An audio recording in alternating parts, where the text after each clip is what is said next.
ہمیں شریعت نے گناہ سے نفرت کرنے کا حکم دیا ہے، گنہگار سے نہیں۔ ہمیں گناہ کو ختم کرنا ہے، اس کو گناہ کرنے سے روکنا ہے۔ انسان اور خطا موت تک ساتھ چلتے ہیں۔ جو تقوی والا ہوتا ہے وہ خطا کر کے توبہ کرتا ہے، لیکن جو غافل ہوتا ہے وہ اسی میں چلتا رہتا ہے یہاں تک کہ اس کو موت آ جاتی ہے۔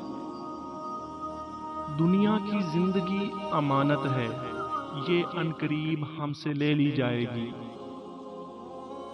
جو رات کے بعد دن لاتا ہے اور ٹھنڈ کے بعد گرمی دیتا ہے، بے شک وہی اللہ پریشانی کے بعد خوشی دے گا۔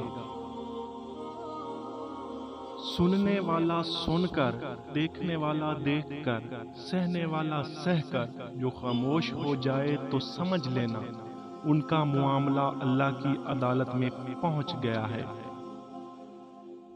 دعائیں رد نہیں ہوتی، بس بہترین وقت پر قبول ہوتی ہیں۔